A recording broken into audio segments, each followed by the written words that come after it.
Salam alaikum. On entame maintenant la quatrième vidéo dédiée à la normalisation. Comme on l'a présenté dans la vidéo précédente, il existe plusieurs degrés de normalisation, de la première à la cinquième forme normale. Et le schéma relationnel doit assurer au minimum la troisième forme normale. Pour vérifier le degré de normalisation des relations, on va commencer par la première forme normale. Si elle est vérifiée, on peut passer vers la vérification du deuxième degré, puis du troisième degré, car chaque degré inclut le niveau inférieur. Commençons par la première forme normale. Une relation est dite en première forme normale si seulement si tous les attributs de R sont atomiques et monovalués.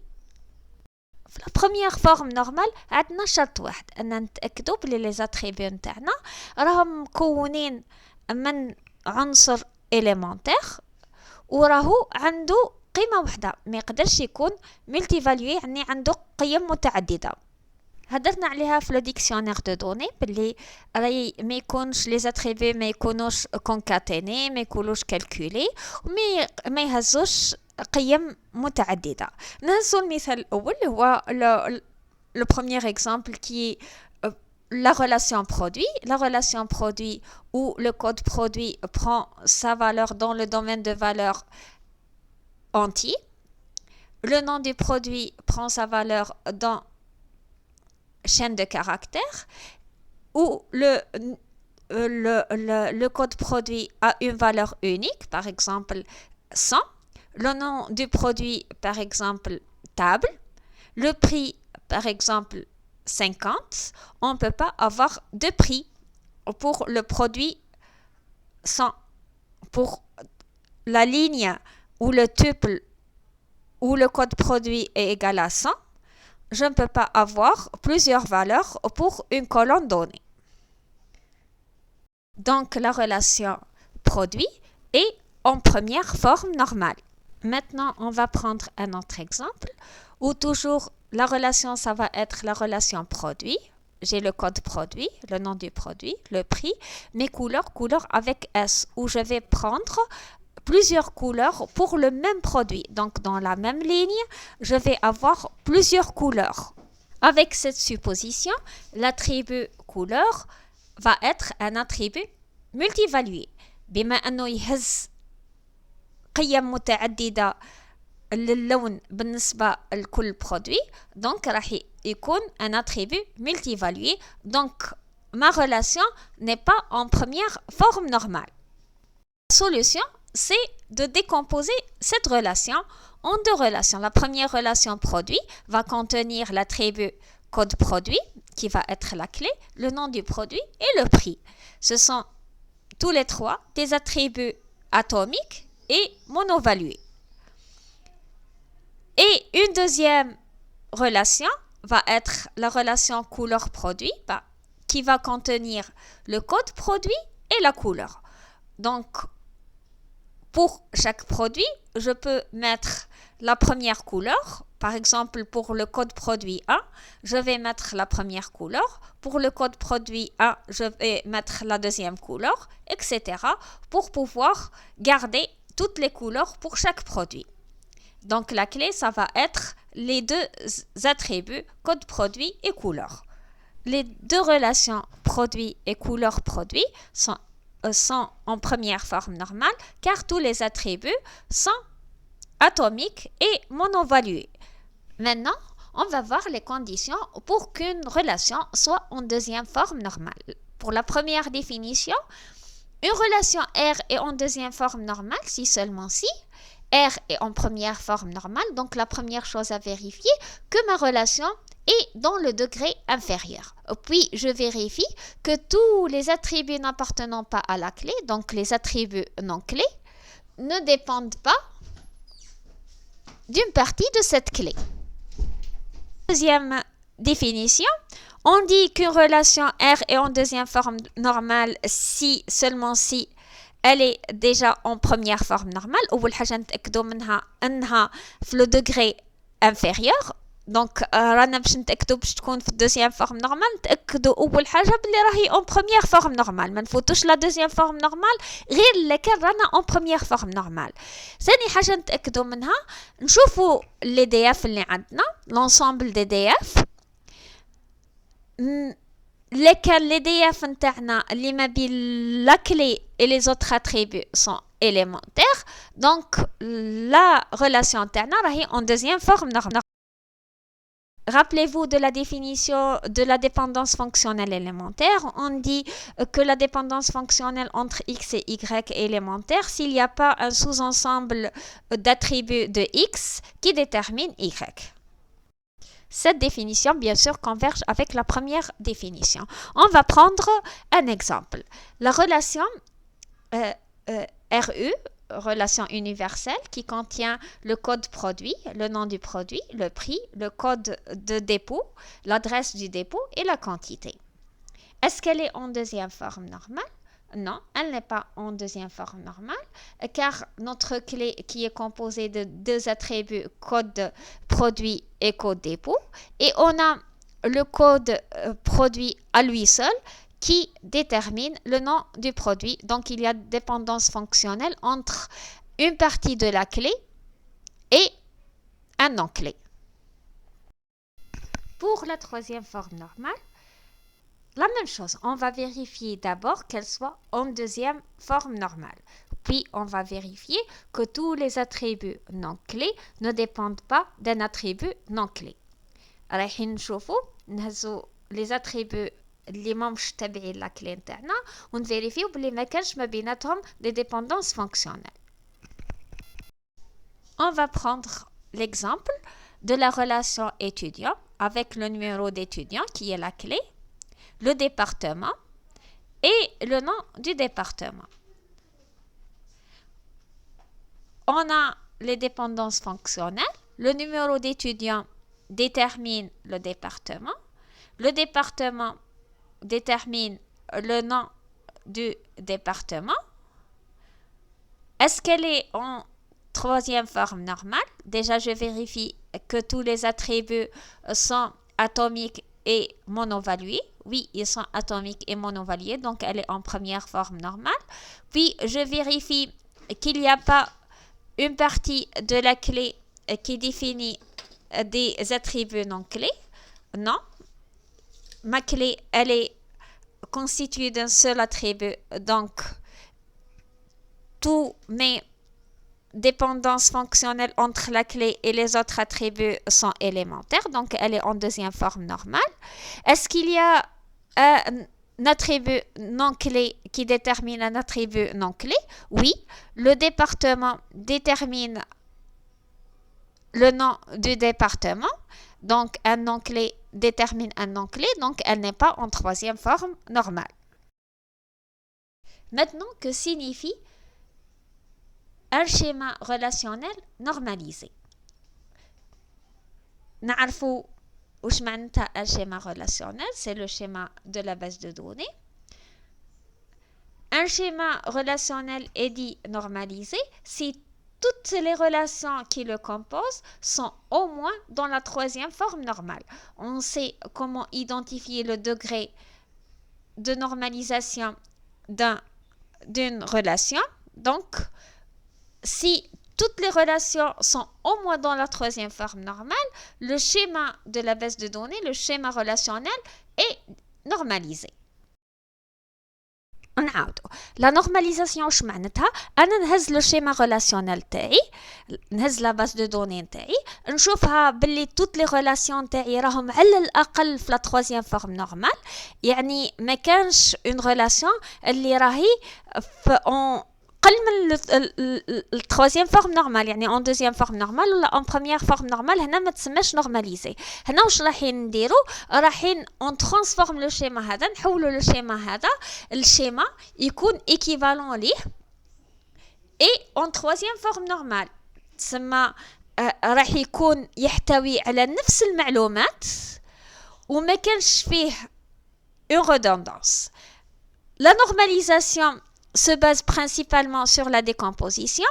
تسمى التحويل هذا لا ترانسفورماسيون هذه راهي مبنية أساسا على تقسيم les relations اللي عندي en relations normalisées. On dit qu'une relation R est décomposable en relations R1, R2 jusqu'à Rn sans perte d'information et sans perte de dépendance fonctionnelle si je peux reconstruire cette relation à partir des relations résultantes. Notez bien que pour toute relation non normalisée et une relation liméhiche en troisième forme normale, il existe au moins une décomposition en troisième forme normale sans perte d'information et sans perte de dépendance fonctionnelle. يعني رانا نقدروا نقسموا أي relation liméhiche en troisième forme normale en des relations en troisième forme normale sans perte d'information et sans perte de dépendance fonctionnelle. كيف نقدروا نديروا une telle décomposition? On peut faire une telle décomposition en utilisant un algorithme appelé algorithme de synthèse. On va prendre maintenant l'algorithme de synthèse qui nous permet de décomposer les relations non normalisées en des relations en troisième forme normale. En entrée, on aura la relation non normalisée avec sa couverture minimale, la couverture minimale de l'ensemble de dépendances fonctionnelles ou le GDF minimal. Et on aura comme résultat, comme sortie, des relations normalisées ou des relations en troisième forme normale. L'algorithme de synthèse va passer par 6 étapes. La première étape consiste à établir une relation qui va contenir tous les attributs isolés. On va regarder notre GDF.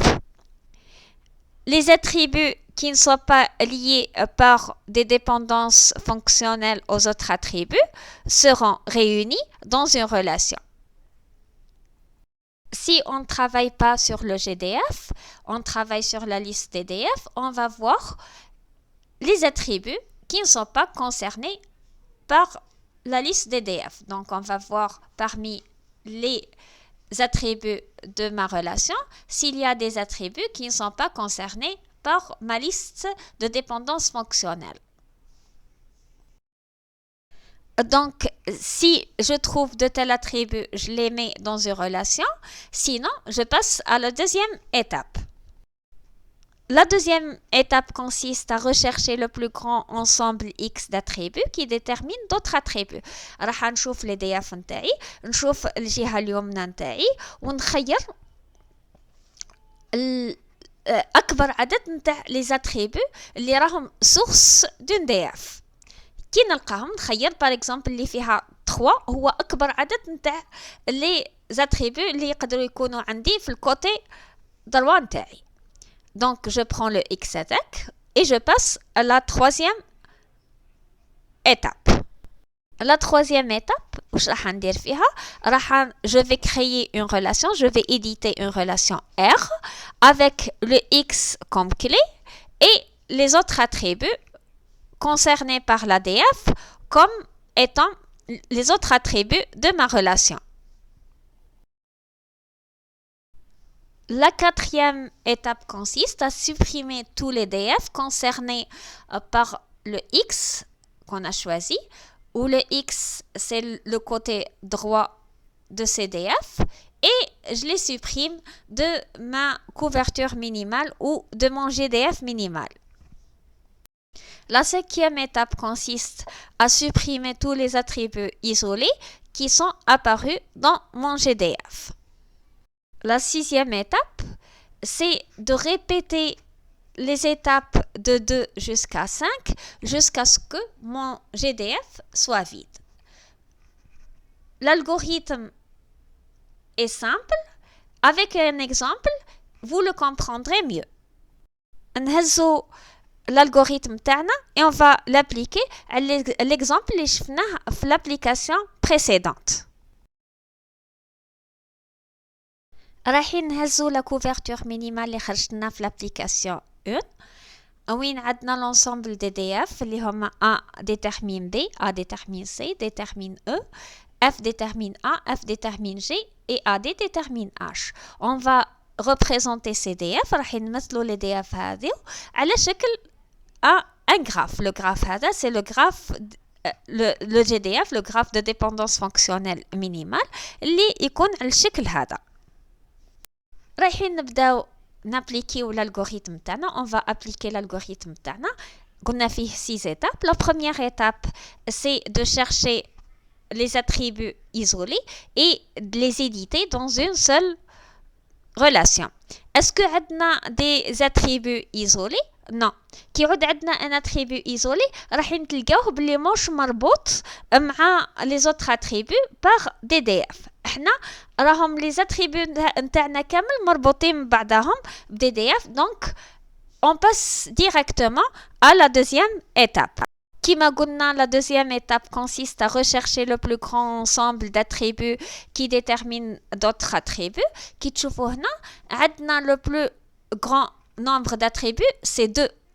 عندنا A, D détermine H. الباقي كامل c'est F détermine le G, F détermine A, donc un seul attribut. Le A détermine C, détermine B, donc un seul attribut. Le D détermine E, donc un seul attribut. Donc le plus grand ensemble c'est A et D. مع بعضها. Donc X choisit CA et D. Donc je vais éditer une relation R1 avec comme clé A et D et comme autre attribut H. Je passe à la quatrième étape de l'algorithme. Donc je vais supprimer les DF dont A et D sont la source. Donc j'ai une seule DF, c'est la DF A et D détermine H. L'étape 5, c'est de supprimer les attributs isolés. L'attribut isolé ici, c'est l'attribut H, donc je le supprime du GDF. Comme mon GDF n'est pas vide, donc je vais revenir à l'étape 2 et appliquer l'algorithme une deuxième fois. Je vais appliquer l'algorithme pour la deuxième fois. J'ai plusieurs possibilités pour le X. Je peux choisir F ou A ou D, étant tous les trois un seul attribut. Donc je choisis A. La troisième étape, je vais créer une relation R2 avec A comme clé et C et B comme attribut. Je vais supprimer les DF dont A est source du GDF minimal et je vais supprimer les attributs isolés qui sont C et B. J'arrive à la sixième étape, donc je vais refaire les étapes de mon algorithme de 2 à 6. Pour la troisième itération de mon algorithme, il reste 3 DF et 5 attributs. Donc je peux choisir entre le F et le D. Je choisis F et je crée une relation R3 avec F comme clé et G et A comme attribut. Je supprime les DF concernés et je supprime de mon GDF les attributs isolés F, G et A. Étant mon GDF n'est pas encore vide, donc je reviens à l'étape 2. Je choisis le X, C, D. J'édite la relation R4 avec D comme clé et E comme attribut. Je supprime l'ADF D détermine E. Puis, cinquièmement, je supprime DEE. Et mon GDF est vide. Donc, je termine mon algorithme. Le résultat de l'application de l'algorithme de synthèse sur R est 4 relations en troisième forme normale. La relation R1 avec les attributs A, D et H. La relation R2 avec les attributs A, C et B. La relation R3 avec l'attribut F, G, A. Et la relation R4 avec les deux attributs D et E. Et les 4 relations sont en troisième forme normale.